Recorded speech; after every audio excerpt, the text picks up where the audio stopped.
Good afternoon. Once again, I would like to welcome you to our lecture series, The United States in World Affairs, the Cold War and Beyond, here at the University of North Carolina in Chapel Hill. I'm Klaus Laris. I'm the Richard M. Krasno Distinguished Chair of History and International Affairs here at UNC in Chapel Hill. And once again, I'm very happy to say that it is extremely sunny and warm in Chapel Hill. And blue skies. Excellent. I would like to thank our generous sponsors for supporting this lecture series. And please sign up on our mailing list so that you can keep informed about all our future events. All our talks and lectures are available for free on our YouTube channel. And please watch and subscribe to this channel and watch the videos as often as possible. They're all great viewing experience, as you know. And the address is youtube.com/KrasnoUNC. Our talk today deals with the years of transition from the Second World War to the Cold War in the mid-1940s. When we look at the turmoil in the world that faces us today, this almost pales into insignificance to the turmoil, chaos and difficulties people had to deal with in the mid-1940s. It is therefore my distinct pleasure to welcome Professor Gerhard Weinberg back to UNC to talk about these issues to us. Professor Weinberg is not only one of the world's foremost scholars of the Second World War and its legacy, but he is also Professor Emeritus here at UNC. Gerhard taught in Chapel Hill between 1974 and 1999 for 25 long years. Professor Weinberg's life has been so rich and interesting, and at times difficult, it is not easy to summarize it all, but let me try. Gerhard Weinberg was born in Hanover, Germany in 1928. Being Jewish, he and his parents were forced out of the country by the Nazis in 1938. They went to England. And in a boarding school on the English south coast, Gerhard watched part of the Battle of Britain and later in London experienced the first stage of the Blitz. In September 1940, the family moved to the United States. Gerhard served in the US Army of Occupation in Japan between 1946 and 1947, teaching American GIs about US history and government. Back in the United States, he completed his own education, taking a history PhD at the University of Chicago in 1951. Soon he worked on Columbia University's War Documentation Project and established the program for microfilming the captured German documents. Afterwards, Gerhard taught at the Universities of Chicago, Kentucky, Michigan, and of course here at UNC. He has chaired several professional organizations and has served on and chaired several US government advisory committees. Gerhard is the author or editor of 10 books, including World in the Balance, Behind the Scenes of World War II, and Hitler's Foreign Policy, 1933 to 1939, The Road to World War II, A World at Arms, A Global History of World War II, and Visions of Victory, The Hopes of 8 World War II Leaders. Gerhard also discovered and published the second book of Hitler's Mein Kampf, which the dictator dictated in 1928 but never published. Gerhard Weinberg has also written over 100 chapters, articles, guide to archives, and many other publications. Gerhard has received numerous prestigious prizes, and he holds 2 honorary degrees. He also held fellowships from the Guggenheim Foundation, the American Council of Learned Societies, the National Endowment of the Humanities, the Social Sciences Research Council, and the U.S. Holocaust Museum in Washington, D.C.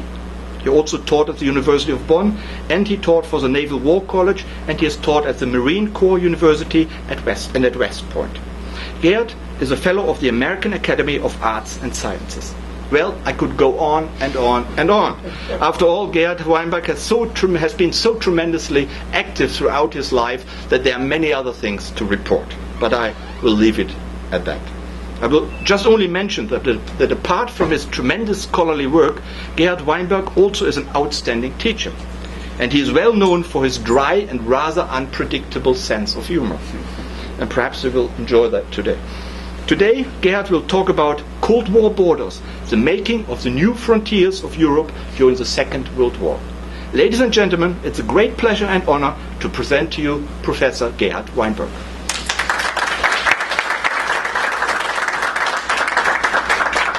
Thank you. Good afternoon. I'm going to start at the very north end because it turned out in the end to be the only place in Europe, the only spot anywhere, where NATO had a common border direct with the Soviet Union. The spot I'm talking about, if we can get this contraption to work, no, that's the wrong one, is this.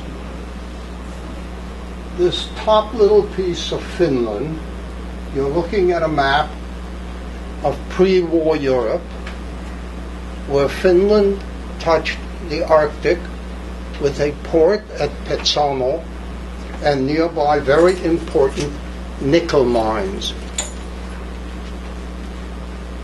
In the war that the Soviet Union launched against Finland in the winter of 1939-40, the Red Army occupied this area. But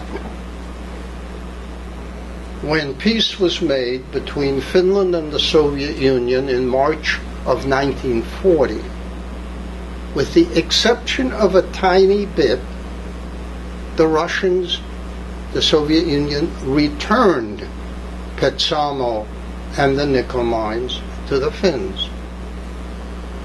But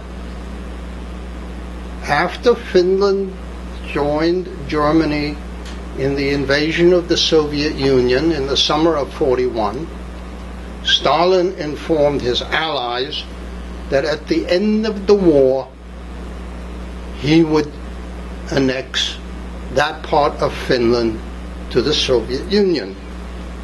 It's an interesting issue. When he had it, he gave it back. When he didn't have it, he insisted that he wanted it. Now, it was difficult for people to read Stalin when he was alive, and it is somewhat more difficult to read him when he's dead. But I will try nevertheless. In March of 1940, all indications I have seen was that the Soviet Union leadership knew that the Germans were about to invade Norway, and they were prepared to assist Stalin's dear friend Adolf Hitler in conquering Norway, but did not want an additional common border with their German friends. And of course, it was this territorial piece of Finland that would separate them up there from the Germans when in April, with Soviet assistance, the Germans took over Norway. Okay?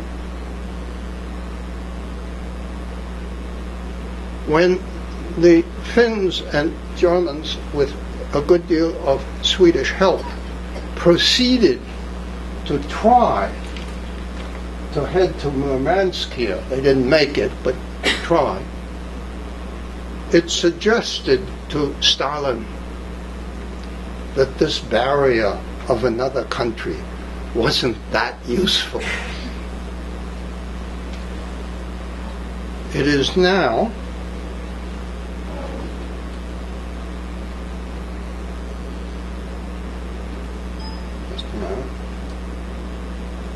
as you can see, no longer a part of Finland, and is, as a result, the only point where during the years of the Cold War, NATO and the Soviet Union itself had a common border. Okay? Going from north to south, we next come to the Baltic States. In the summer of 1940, the Soviet Union annexed all three.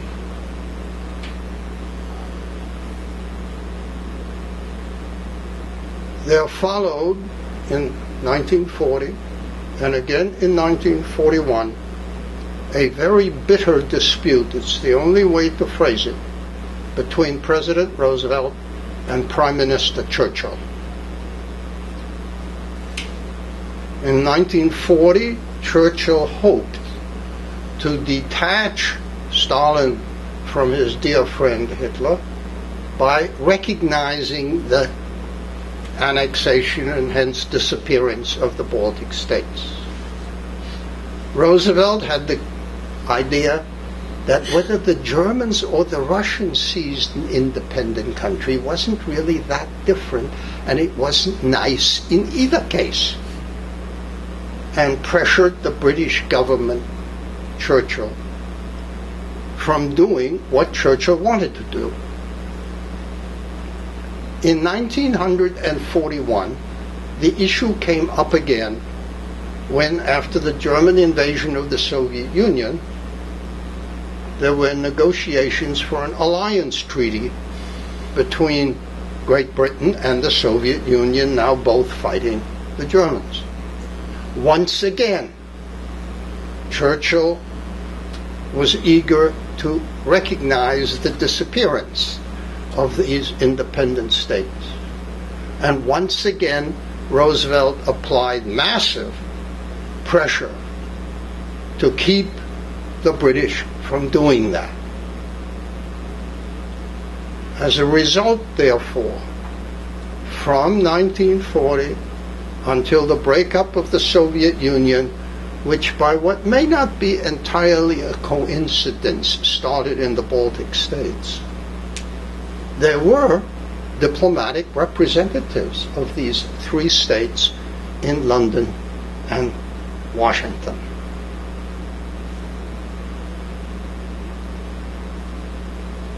Stalin's very strong objection to this nastiness on the part of Roosevelt and, due to Roosevelt's pressure, Churchill, made for a further significant change, part of which you will see on any atlas today. The original plan of all allies had been that what had come to be called East Prussia would never be returned to Germany. It was going to go to Poland. And in fact, it is the only issue on which the three main allies, Soviet Union, Britain, the United States, agreed during the war, not only what should happen, but that they would instruct their delegations to whatever peace conference came up. This area was never going to go back to Germany. You have here one of those areas where I would suggest attitudes triumph over reason and reality. Almost 1,000 years ago, people of German cultural background had moved into northeast Poland. And when by a dynastic union that area was connected with Brandenburg, the Poles who had not been asked continued to live where they had lived before, which to many Germans proved their cultural and racial inferiority. We Americans have a similar problem. In 1867, we purchased Alaska from the Russians without asking the Canadians for permission. And since then, there has been the Canadian corridor between Alaska and the lower 48. I wonder how many of you think that the continued living of Canadians between Alaska and the lower 48 is a clear sign of their cultural and racial inferiority.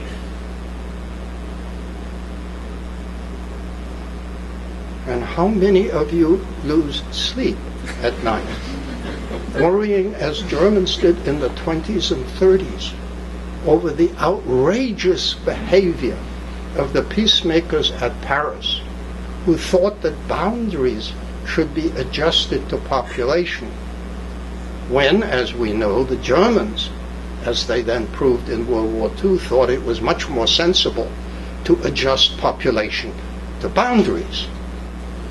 And to make them happy, the Allies decided to do exactly that. All the Germans in what had come to be called East Prussia were going to have to leave.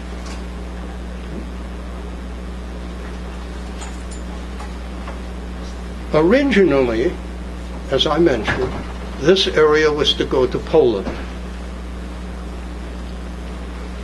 And with the exception of one teensy bit in the corner up here, the German city then of Tilsit, now Soviets, was to be annexed to the Lithuanian SSR.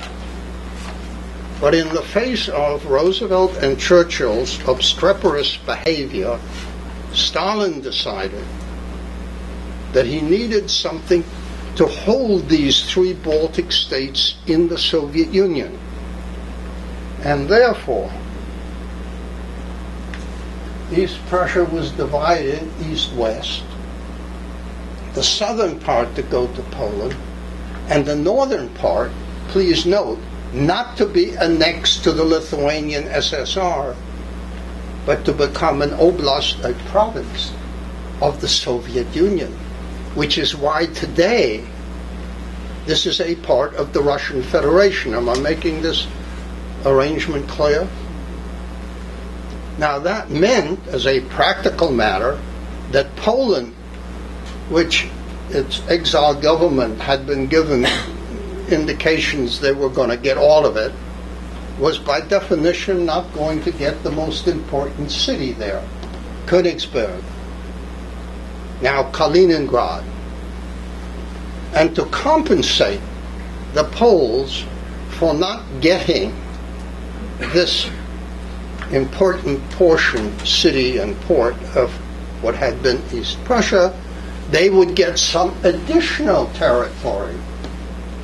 The former German city of Stettin, Chechen, on the west side of the Oder River. I will come back to this in a moment, but I think you have to recognize that there is always the danger that if you shout for something loud and long enough, you may get it.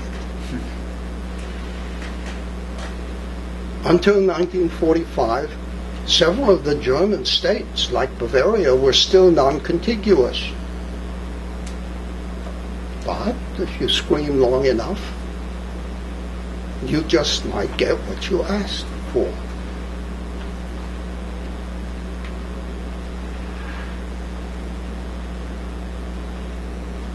What we have to look at next is the issue of Soviet expansion at the expense of Poland.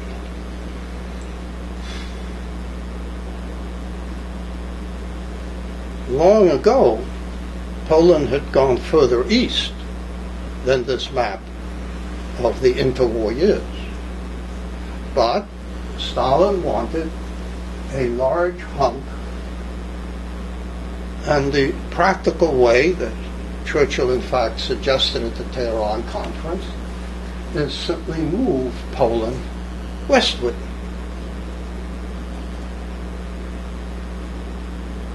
Both Churchill and Roosevelt, this is one of the few issues on which they agreed, did not want Poland moved quite as far. And in lengthy arguments,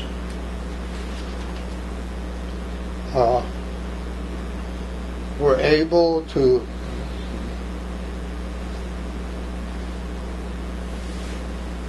save the Białystok area for Poland that originally Stalin had planned to annex the Soviet Union. But their efforts, and especially Roosevelt's, to have the Poles keep what's a city area, sometimes you'll see it Lvov, sometimes Lviv, sometimes Lemberg, it's all the same town, where you had a city which was predominantly Polish and a countryside which was predominantly Ukrainian in population. They managed, as I said, to save the Białystok area, but not this one. And that meant Poland would be moved to the Oder-Neisse line, except in the north a little bit further to make up for not getting Königsberg. And all Germans, at least in theory, from these areas were to be pushed out in this concept of adjusting people to boundaries, rather than that awful Versailles idea of adjusting boundaries to people. That also meant an abandonment of the long term, I'm speaking now of the future of Germany and what came to be the boundary between East and Western Germany. That also meant that Churchill and Roosevelt had to abandon their preference for the Morgenthau Plan, as both of them preferred was that a Germany without heavy industry would not in another 20 years start another world war. But if they were to move more towards agriculture, they had to keep the agricultural land.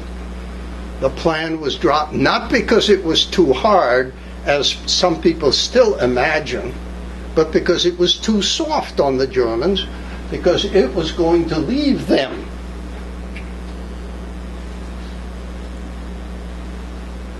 all of this area.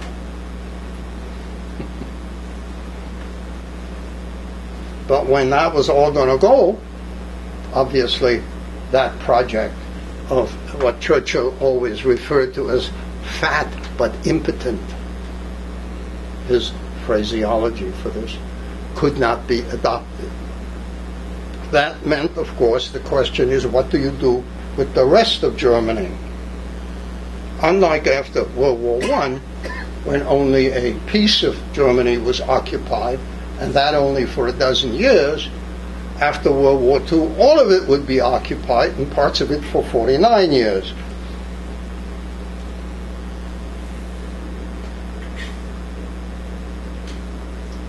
You see here the way it came to be, but I want you to take a look at what was originally proposed. Roosevelt wanted the occupation zones to meet in Berlin. Churchill was terrified in 42-43 that as the Red Army pushed the Germans back, the Soviets would stop when they got to their 1941 border and tell the Brits and the Americans, we've done our share, it's your turn, folks. And he wanted to make sure that the Soviets had a goal in Central Europe that would keep them fighting after they had crossed the 1941 border. Had this plan prepared, knowing the Americans wouldn't like it, had it immediately presented in the European Advisory Commission, and the Soviets immediately said yes. It was, in their opinion, probably the only intelligent idea Churchill ever had in his life. And the Brits and the Russians then spent a year persuading the Americans to go along with this particular division. From the beginning, it was agreed that the capital, that is to say Berlin, would be divided into sectors, as it was eventually, and there would be air connections. As you may know, there was an airport in the American sector, Tempelhof, in the British Gâteau, in the French Tegel, but those planes were all subject to the four-power air control. And the Soviets thought they were going to be real smart. They would put their airport for Berlin in Schönefeld outside the four-power area. Am I making myself clear?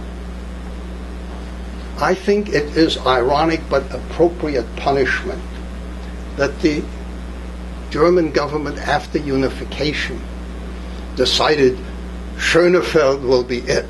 And they've been pouring billions and billions and billions into trying to make it work, but all one hears is more troubles, more billions. One can only say, serves them right for imitating Stalin. It's not always the smartest thing to do, I would suggest.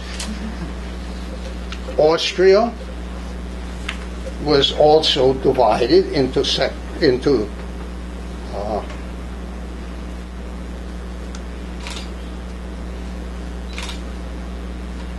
they're not shown here, and if you ask why are they not shown on this map, is that there was an enormous and, in my judgment, very important difference in the Austrian situation from that in Germany. Yes, there were occupation zones. Soviet in the east, Vienna because it's in the eastern part surrounded by the Soviet zone, Vienna divided into sectors, a British, American, and French zone of occupation. But, unlike Germany, Austria had an Austrian government from the beginning under Renault. And then in 1955, with the four-power treaty, the occupations of Austria ended. Germany's border with Denmark remained where it was. There was some discussion about the possibility of Belgium and Holland, or one of them, annexing a little bit of German territory, but neither government wanted to do that. There was, however, a small area here, the Saar territory, which by general agreement was to be turned over to France. And since de Gaulle, as you may or may not know, totally changed his policy on a number of issues, including this one, in 1955, that area was returned to Germany.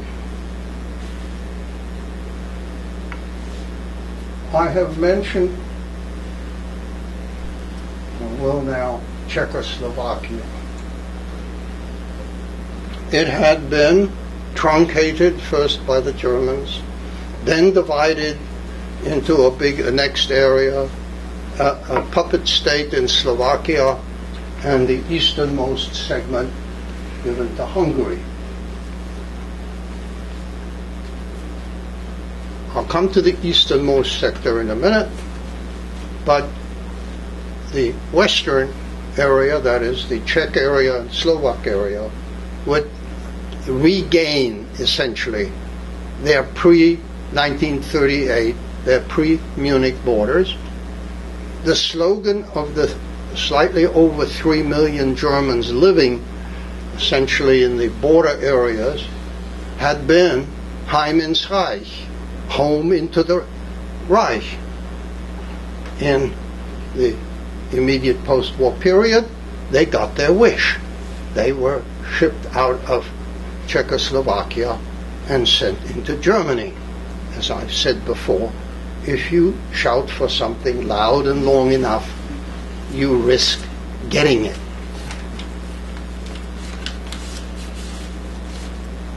However, pre-war, pre-1938 Czechoslovakia was not reconstituted in its original borders in the east. with this part of Poland annexed by the Soviet Union, for the first time, the Soviet Union had a common border with Czechoslovakia and proceeded to annex the Carpatho-Ukraine or Ruthenia. There is, I know, and you will still find this in textbook, this fairy tale that the Soviets were in support of Czechoslovakia before the Munich Agreement. That's complete nonsense. They had no interest in the territorial integrity of Czechoslovakia, and the reason that after this hunk was taken by the Soviets from the Czechs, the reason the government of the restored Czechoslovak government agreed to this was they were afraid that Slovakia would follow the three Baltic states into the Soviet Union if they objected. Because in the period after the Germans occupied this part of what is today the Czech Republic in 1939, they created a puppet state of Slovakia, and the Soviet Union was the only country outside the Axis that recognized this as a country. So you will understand that Beneš and those around him were very worried that if they made big noises about the Soviet Union snitching this part of Czechoslovakia, they might take this part too. One of those things. Let me turn to Italy for a moment. As a result of the war, a peace here was turned over to Yugoslavia. But the most important city there, Trieste, was held and saved for Italy. And it has always seemed kind of strange to me that people refer to the first part of World War II as the last European war. Trieste was held for Italy by a division of soldiers from New Zealand. In 1939, Canada,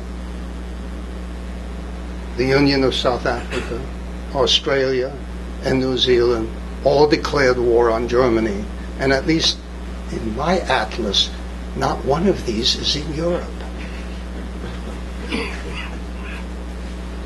It just so happened that the New Zealand division was on the right flank of the Allies, moving up the peninsula, and got into Trieste about the same time as Tito's partisans.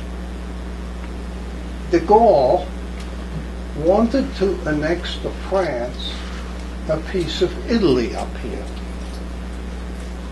He got into, and this government, but he also personally got into a tremendous fight with President Harry Truman, who succeeded Roosevelt in April of 45, and who insisted that under no circumstances would France take any piece of Italy. Earlier, de Gaulle had wanted to annex a part of southern Libya, the Italian colony, to French Equatorial Africa, and the Brits and Americans hadn't let him. I think this is simply a traditional view. You win a war, you take territory from the defeated. You lose a war, you lose territory to the defeated. And afterwards, just as de Gaulle got along with the Germans, he managed to get along with the Italians, although he kept his resentment against Truman for the rest of his time in office. The Italians did lose their islands in the Aegean Sea. These are the so-called Dodecanese islands, which they had taken from the Ottoman Empire in a war of 1912. And those islands, Rhodes, Chios, etc., etc., etc., are now Greek. The Greeks were, after all, on the Allied side in the war, having been attacked first by the Germans, by the Italians, excuse me, and then by the Germans.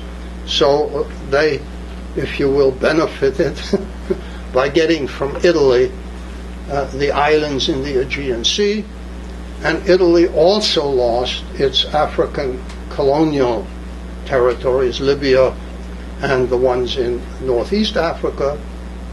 And although this may sound weird, it was one of the best things that ever happened to the Italians. Because in the pre-1939 years, these had been a drain on the Italian economy. And the number of Italians who were desperate to move to the deserts of Libya was always kind of small.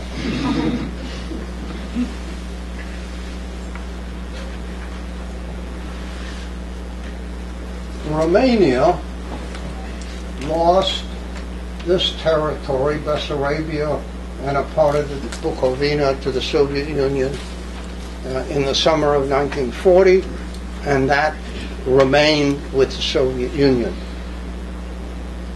They had to give a little bit to Bulgaria, and because the Bulgarians were smart enough not to go to war with the Soviet Union, they insisted they had to have war with the United States. Don't ask me why, but they certainly did. But they did not go to war with the Soviet Union the way Romania did. And so they kept their little teeny piece they had gotten from Romania. But the Romanians were at least smart enough in late August of 44 to switch sides and fight for the rest of the time in the war on the Allied side. I think they had gotten a clue as to who was winning, but that's another matter. The result of this was that the territory that they had been obliged to yield to Hungary, they got back. And it is today, Transylvania is a part of Romania. The Hungarians, in other words, lost what they had acquired, and otherwise, with the most minimal modifications, had their pre-war boundaries. Yugoslavia, as I've already mentioned on the other side, acquired a little territory here. Otherwise, its borders were its pre-war borders. Albania, which had been seized by Italy in April of 1939, got its independence back in its pre-1939 borders, so that there was no significant other change. Yugoslavia, as you know, has in the meantime disintegrated into several countries, but its outside borders, that's what I'm talking about, were after World War II, except for the addition of a bit from Italy, the same. Austria, with a most minute exception, got its pre-war borders passed. Now,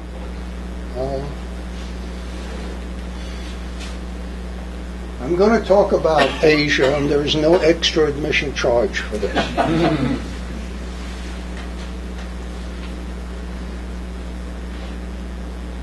At the end of the war, the Soviets wanted to gain territory. They wanted to annex a piece of Turkey,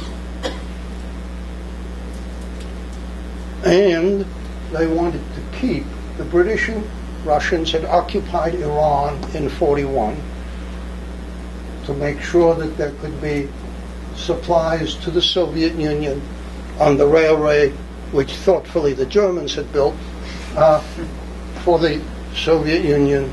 About a quarter of the Allied aid in World War II, American Lend-Lease, went this way. People forget that. A quarter went up here, a quarter went here, and a half went across East Asia.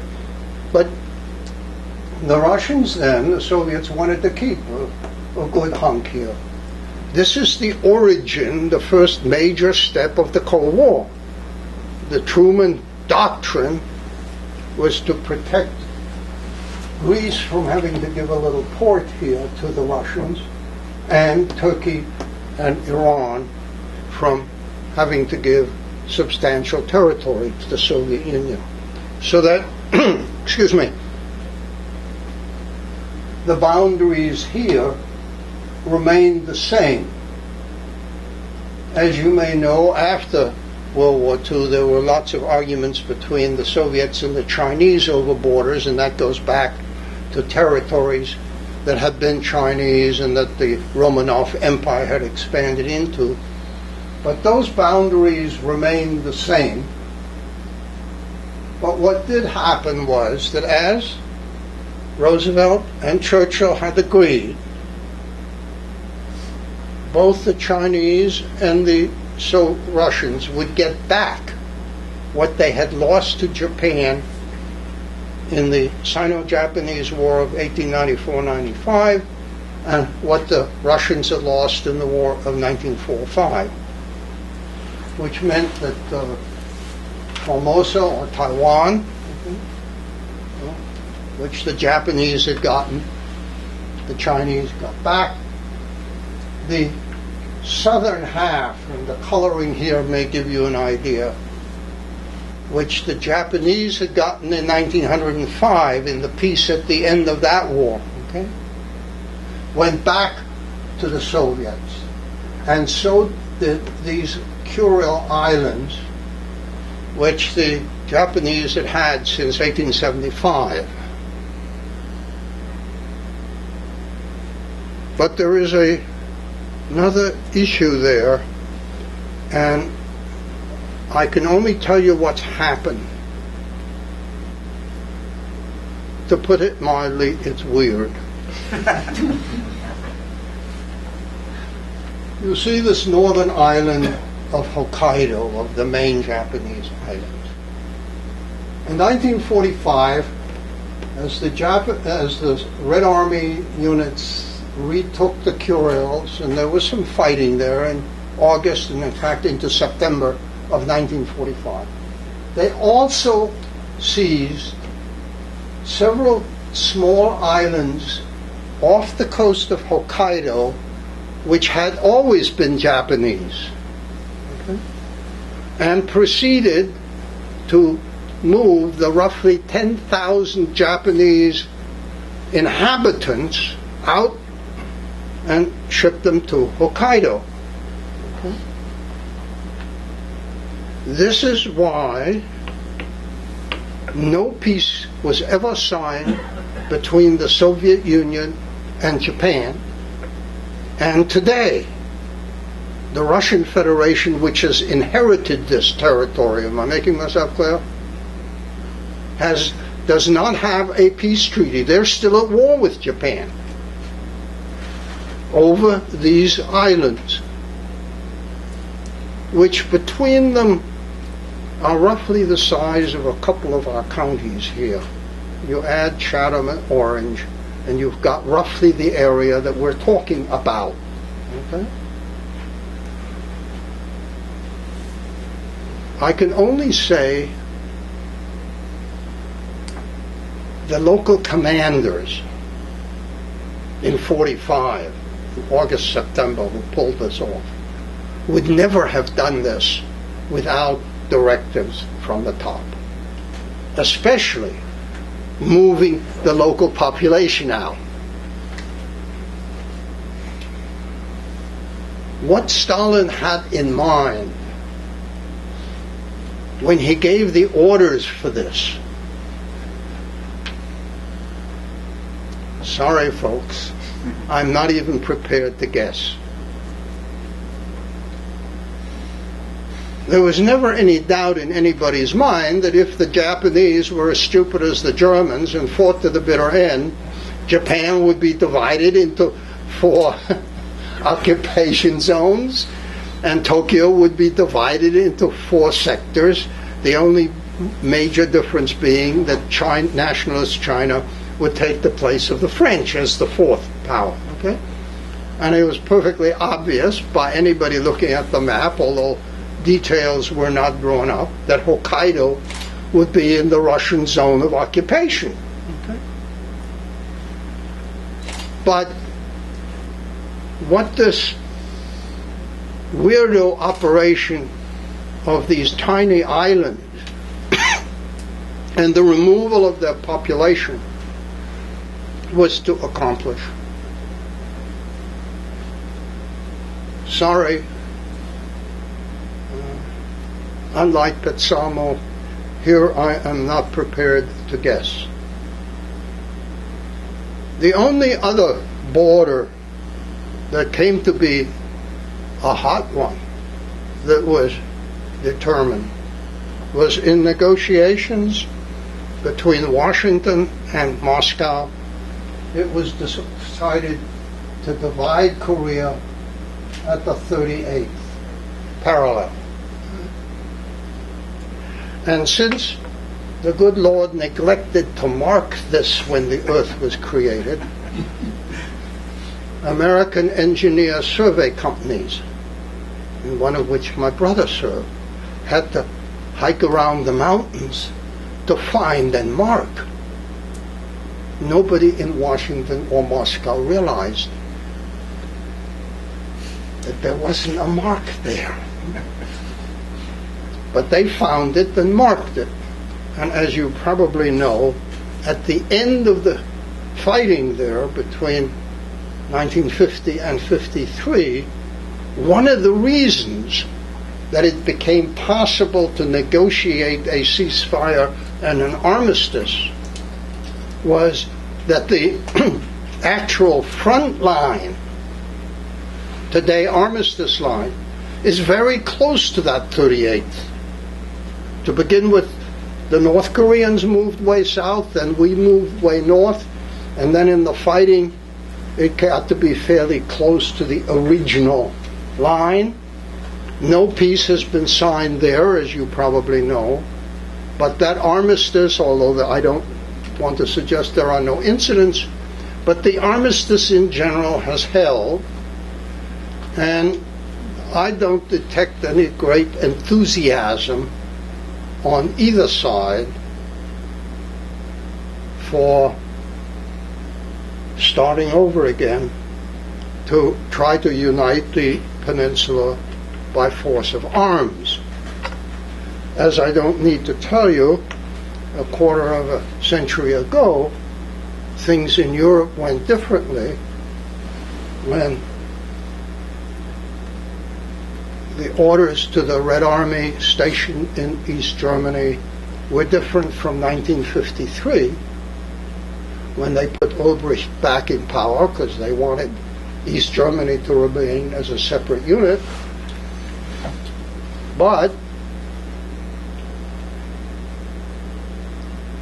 nobody in Germany had to say what they said in 53. Sie schießen. They are shooting.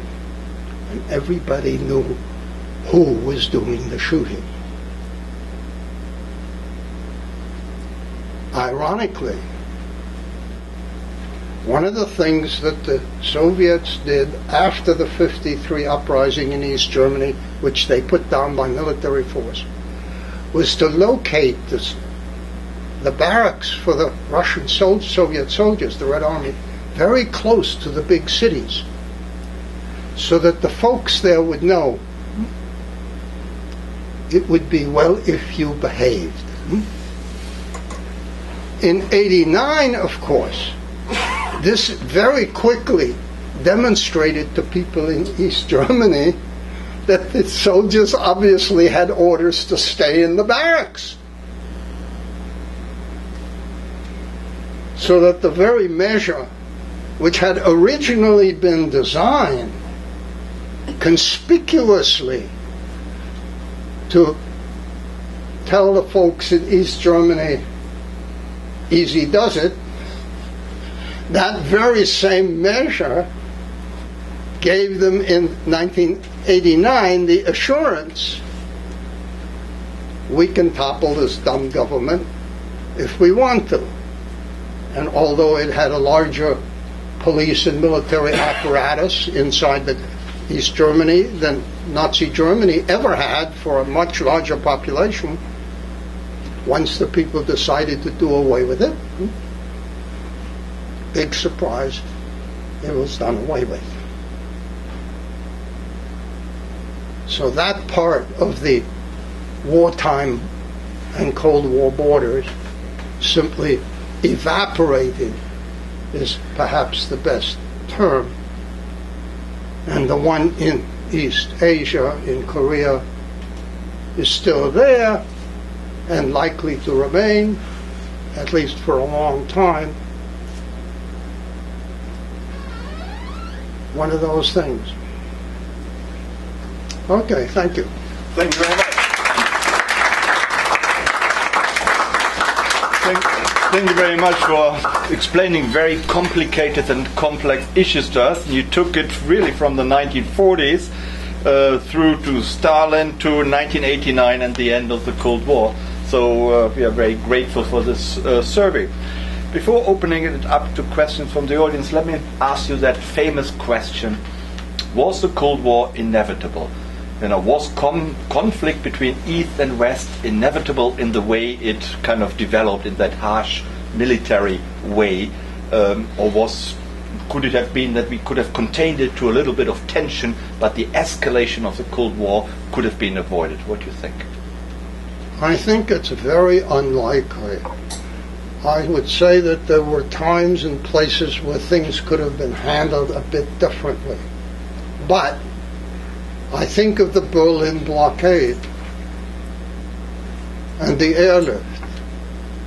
What were the alternatives? Well, the one alternative that was discussed was to run a convoy on the Autobahn, on the highway into Berlin, and then there would have been some shooting. Things could have gotten very much more serious, very much more worse. And there were a number of times, I would add, for example, also the Cuban Missile Crisis, where things could go horrendously wrong. And I was interested years ago, Khrushchev's son was here, and talked to a group of us from the various universities in the area. And I was much impressed, because I can't imagine he made this up.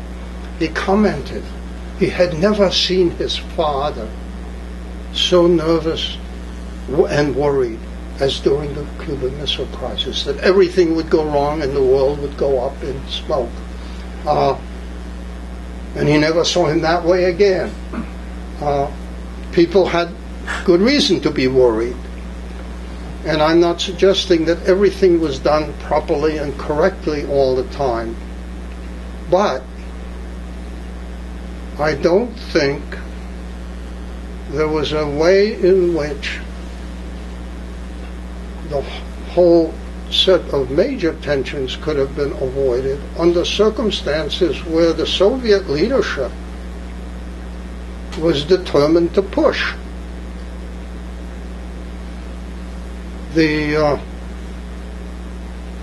His successor, it is interesting, Khrushchev, one of the things I didn't mention,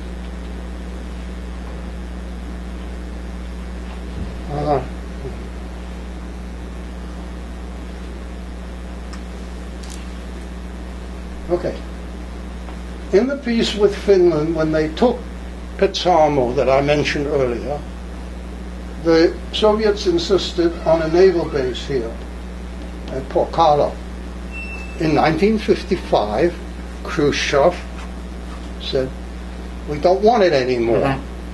There were deliberate steps from time to time to calm down.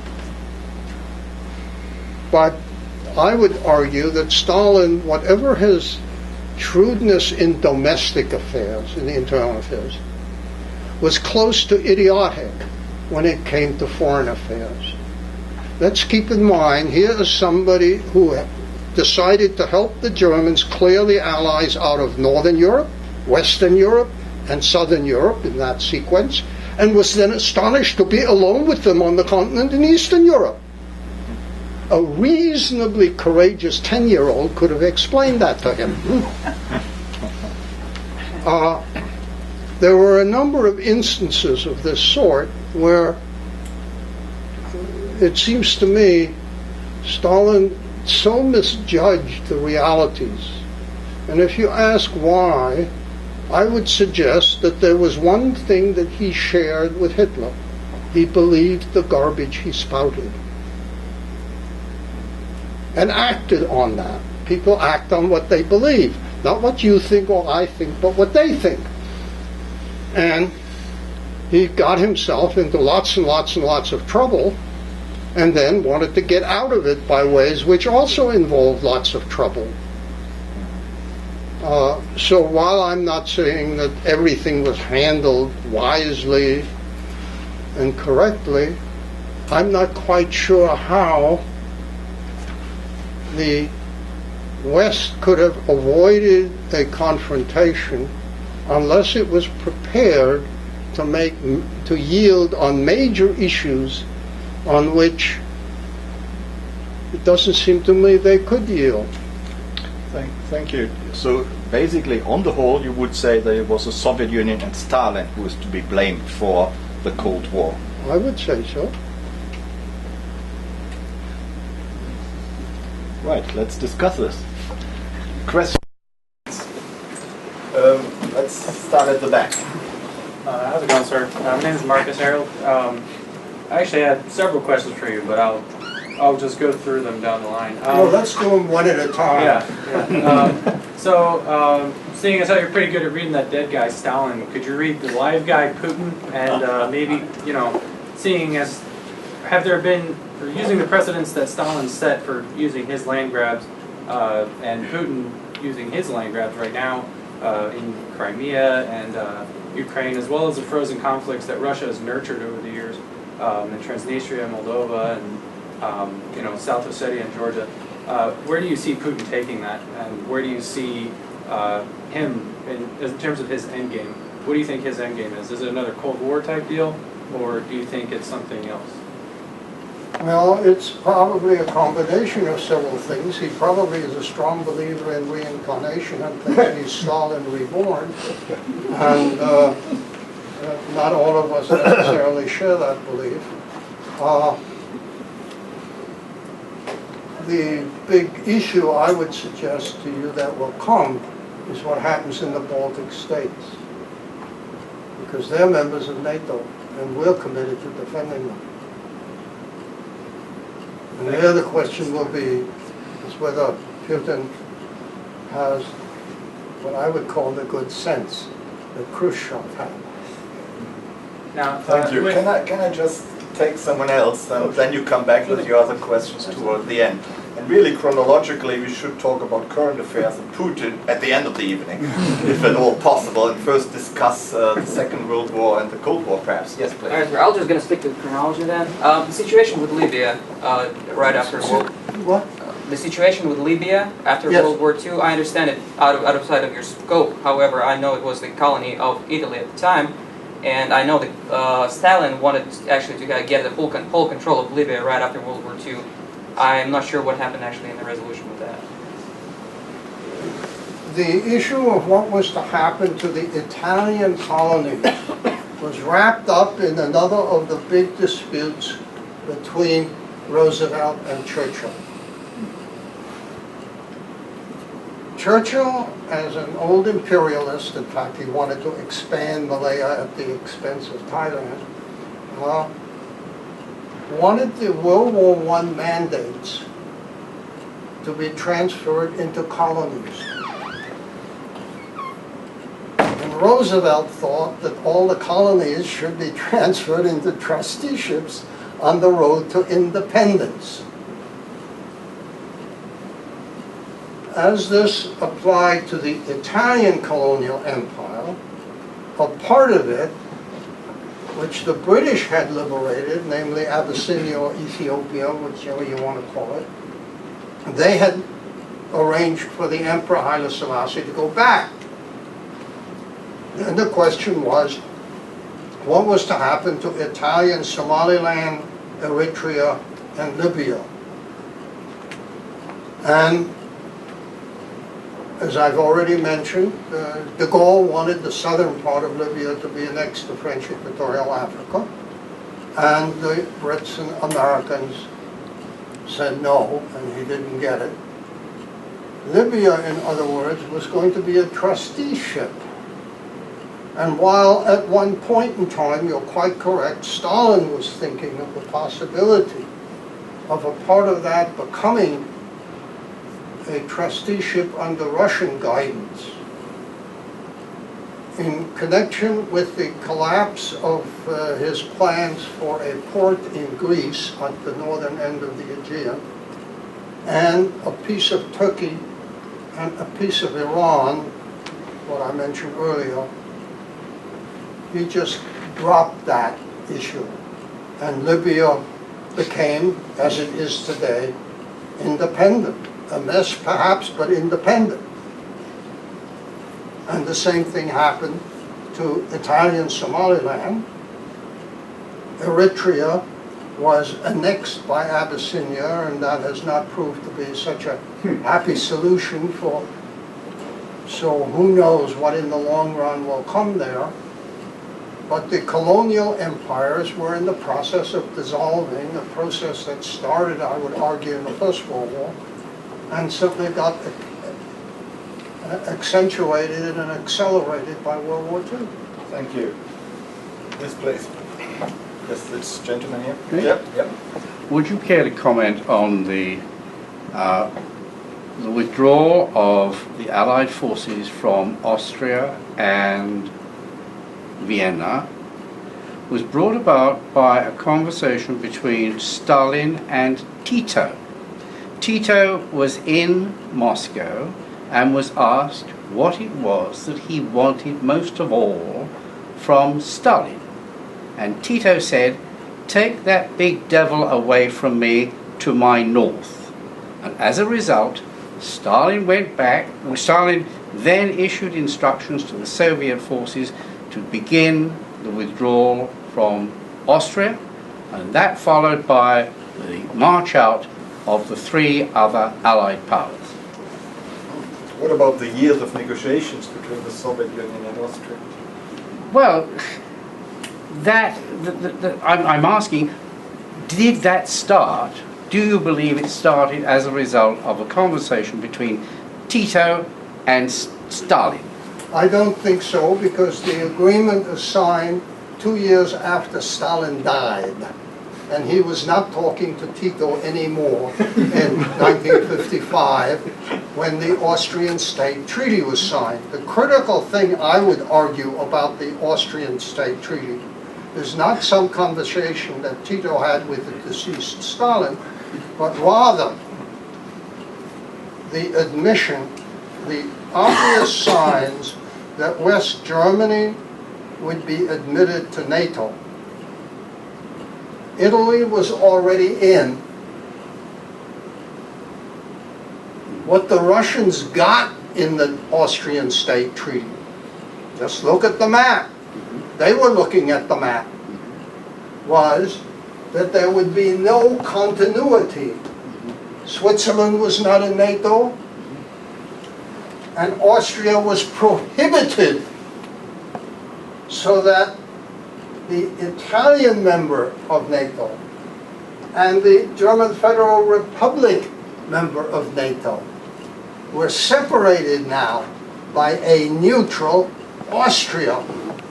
And that, I would suggest, that is to say, the development of NATO, and 55 is also when the Federal Republic entered NATO, was something that the Soviets, and this is not Stalin, he's dead, were concerned about.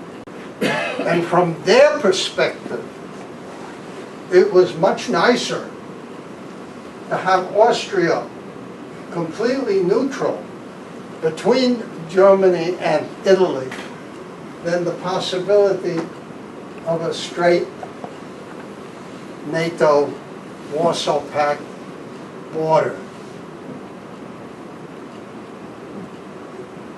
There was also, the only way I would suggest to you that the Tito issue played any part in this whatsoever was that by the time we're talking about, that is to say, the early and mid-50s, he was running his own show and periodically, quite literally, thumbing his nose at Moscow.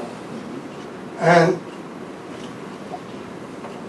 from the Soviet point of view, their zone of occupation here in no way helped them to threaten Yugoslavia if things got completely out of hand.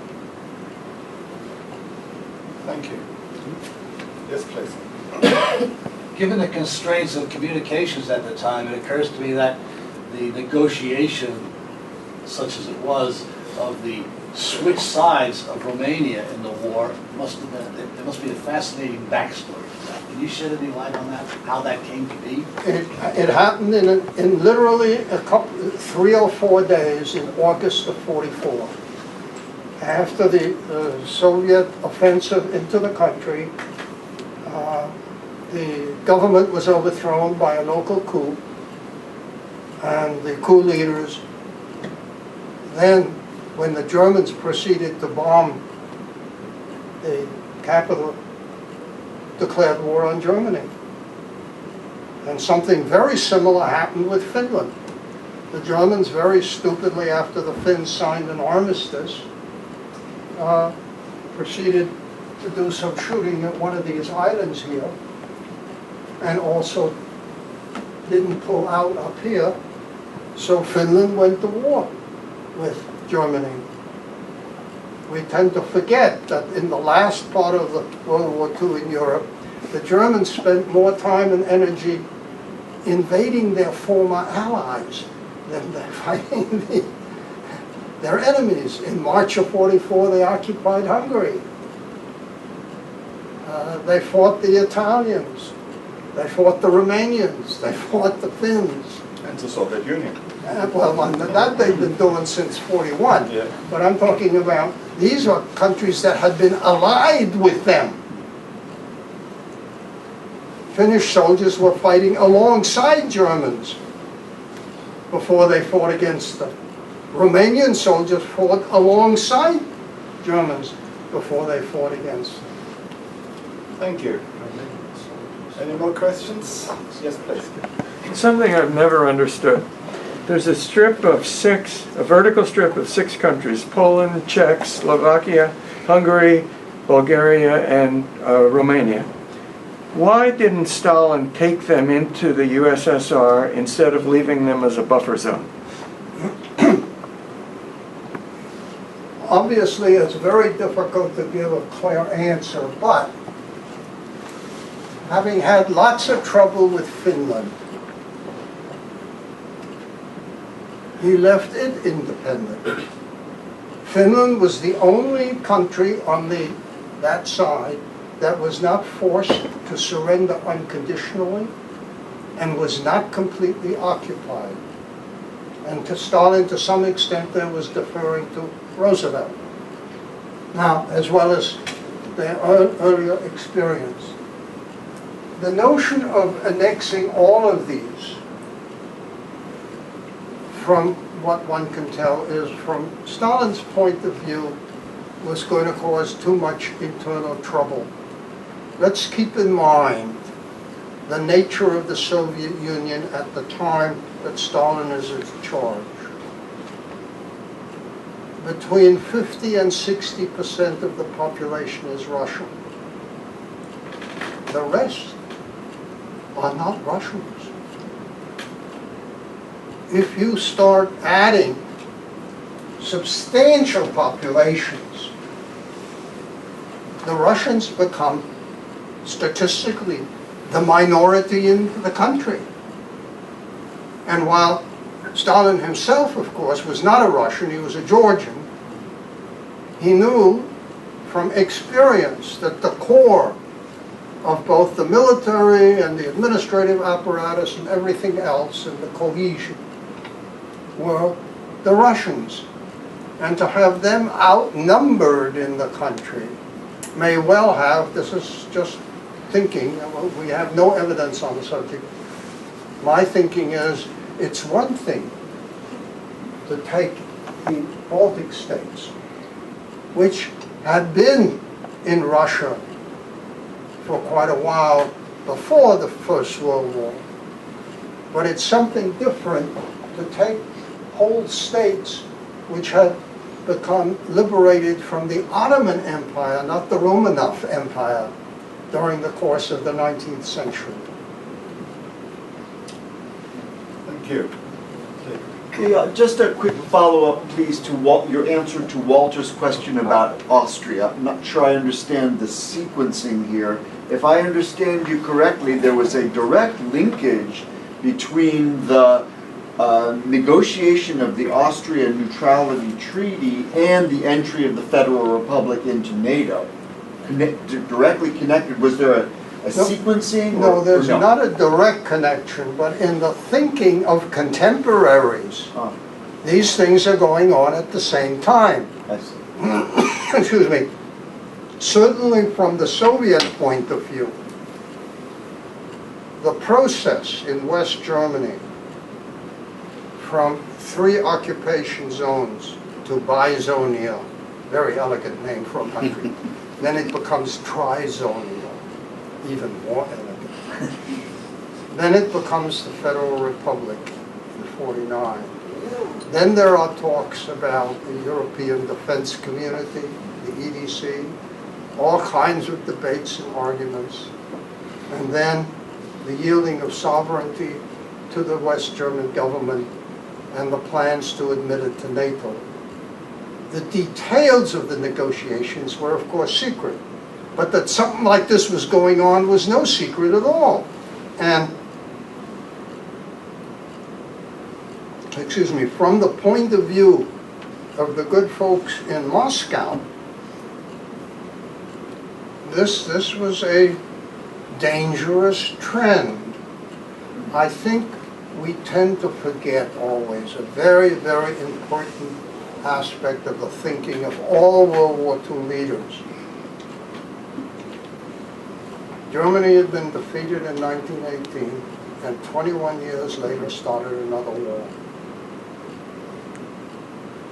Stalin supported the creation of the United Nations after the Soviet Union had been kicked out of the League.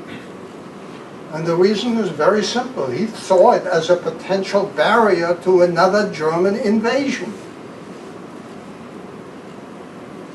You and I know that the Germans learned the hard way in World War II that if you don't want your house to burn, it's best not to set the world on fire. But the Soviet leadership wasn't going to take a chance on this. So I don't think we can underestimate the continuing concern.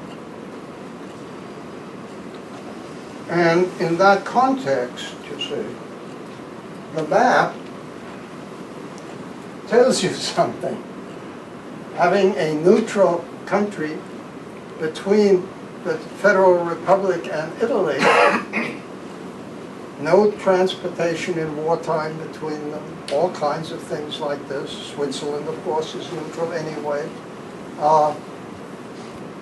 It's not that they were negotiated in a direct way connected, but in the thinking of those in Moscow. If you ask why were they willing to withdraw their occupation forces from the Russian zone of occupation in Austria? And I would argue it is because they thought that having a permanently neutral Austria was worth it to them under circumstances where Germany, West Germany, and Italy were going to be in NATO. And there also was the fact that throughout the 1950s there was a vigorous debate in West Germany about the possible neutrality of that country and maybe trade neutrality for reunification, which Stalin offered in 52. So leaving Austria in 55 could also be seen as a temptation for the Germans to say, Stalin is serious, he's genuine, let's do the same thing. And I think that Stalin also probably had in mind. It's very, very, very possible. Thanks very much. There's a, hold on, you've already asked a question. Let me ask someone else. If there is someone. The gentleman who had a string but only got that. No, we will come back to him. But we won't forget about it. Just a quick one. Yeah. Was FDR's steadfastness with regard to the Baltic countries a matter of morality or strategic, or why was he so enthused or so strong in his position debating with Churchill on that? On a number of issues, I would suggest Roosevelt felt very, very strongly, consistently. The countries that had gotten their independence after and as a result, to a large extent, of the First World War, he thought should keep it. You can hear a February 1940 recording of Roosevelt speaking and referring to the Soviet Union as a state as absolute and aggressive as any on earth, and you can hear boos in the background. This was an area on which I think one would need to go back a little bit.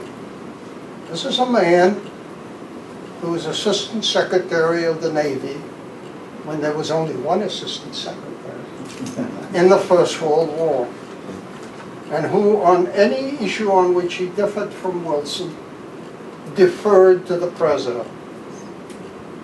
I think we need to keep in mind the extent to which people were molded in their thinking by their World War I experience, comradeship, and others.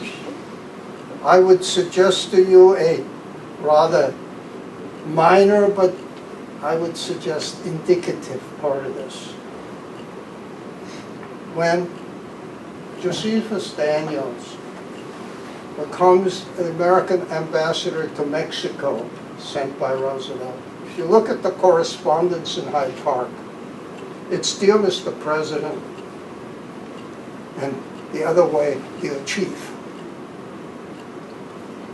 For Roosevelt, Daniels is the chief until the end of his life.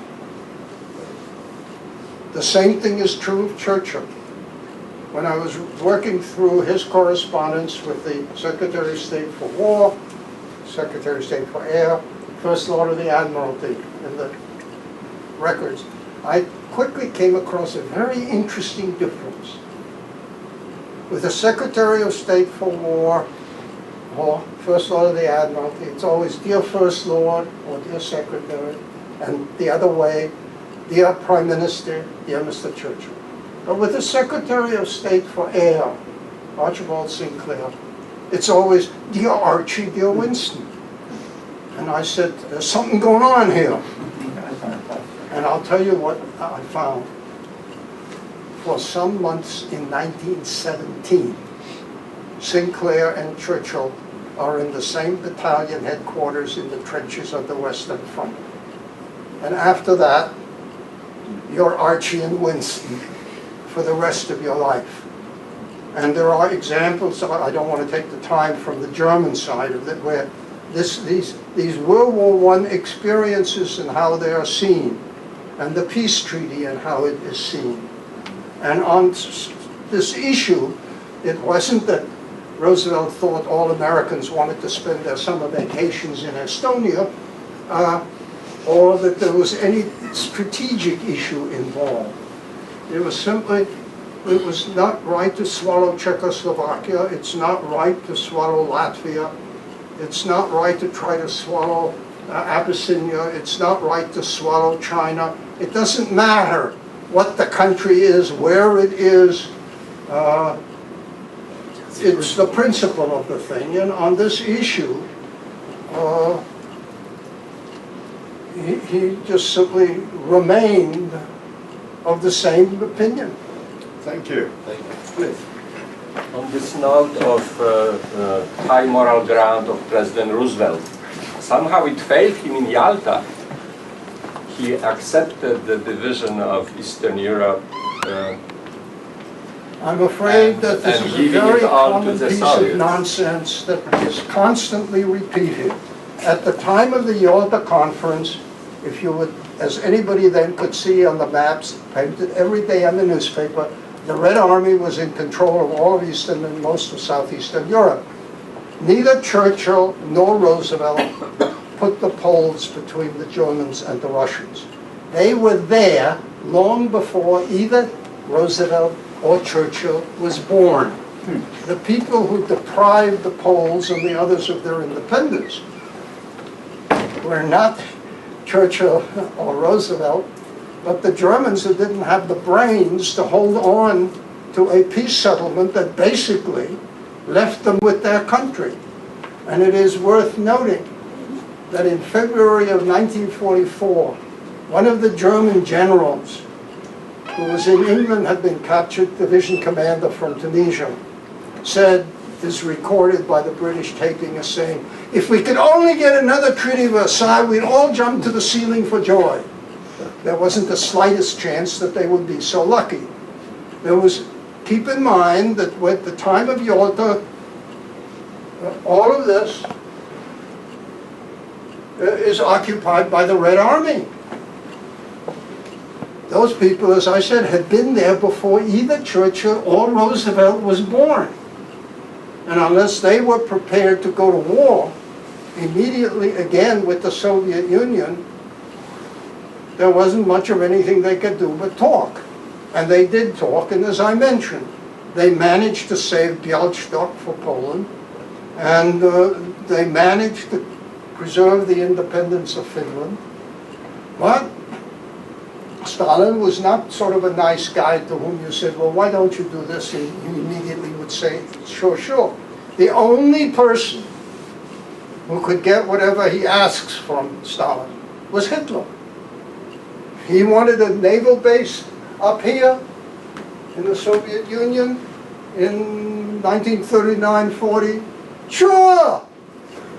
If he wanted, Adolf wanted to send auxiliary cruisers across the Soviet Union in the north and have Russian icebreakers make that possible so they could get into the Pacific, absolutely. Anything Adolf wanted, he could get. But he did not have this attitude towards these capitalist countries, those wretches who are always trying to hurt us, the Brits and the Americans. Thank you. Few more questions. Students are allowed to ask questions too, I just wanted to say. This gentleman here, yeah? Why did Stalin have such a close relationship with Hitler? Was it fear that he knew he was going to be invaded? No, he admired Hitler. Keep in mind now, Stalin was a man who purged in 37 to 39 thousands and thousands in the military, and et cetera, et cetera. Hitler had done this on a much smaller scale at the end of June 1934. A clear sign to Stalin that this is a man who knows what he's doing. And furthermore, he's stupid enough, that is, Hitler is stupid enough, to fight the other capitalists. That makes it easier for us to deal with them. So you had what I would argue a kind of sense of, this is a very great man and we can work with him, and we tend to forget today that in World War I, the Germans had done everything they possibly could to help the Bolsheviks take over in Russia. The Russians had responded to this by helping the Germans evade the peace treaty on bombing, use of gas, armored warfare. And during the 1930s, after Hitler broke some of this off, Stalin tried repeatedly to get back in Adolf's good graces. From Adolf's point of view, this was at that time not useful because the Soviet Union had no common border with Austria and had no common border with Czechoslovakia. The moment he went after Poland, because they would not subordinate themselves to him while he attacked Britain and France, then Stalin, from Hitler's perspective, he acted on what he thought, just the way Stalin acted on what he thought. Aha! They've got a long border with Poland. Now we can work with them. And so they got together. And I don't think Stalin was kidding when he toasted Adolf in August. Thank you. Thank you. I think we come back to that gentleman to talk a little bit about the present. Well, so having gone kind of chronologically, Can't hear you. having gone kind of chronologically throughout our question and answering session here, what do you make of people who say that the Cold War never truly ended and that the Russian Federation just inherited all of the issues that the Soviet Union was dealing with? It doesn't seem that quite that way to me. There were, number one, there were other possibilities, and maybe in the future other possibilities in the Russian Federation. I think this is much more a more personal matter of Putin's than somehow inevitable. That there may be continued frictions is always possible, but after all, there were a couple of decades in there where there weren't. So if Putin had a heart attack tomorrow, we would see a very different Russian foreign policy. It's entirely possible that we would. Thank you. You have one more question? Just one more, I promise, last one. So seeing as how Russia currently is a one-trick pony economically, and that being their oil supply, since oil prices are dropping, do you think that that'll incentivize him, Putin, to engage the Baltic States, maybe annex them as well? At least, it's a matter of my reading as opposed to other people's reading. My reading of the situation is that Putin is not much influenced by economic considerations. If he had been, I'm not quite sure he would have headed the way he has. Sure, if we put sanctions on them, they close the McDonald's in southern Russia, but this is more a kind of tit-for-tat way of handling than economic influence on major policy choices. It's worth remembering that the Crimea has always been a financial and economic drain. It was on Russia when it had it. It was on the Ukraine when it has it. And it is now again a drain on Russia and will be. This is not because the Crimeans are such nasty people. I don't want to suggest that. It's simply because of the realities of the population and the resources and so on and so forth. So here you have an area which economically is a negative that Putin wanted and took. Thank you very much indeed.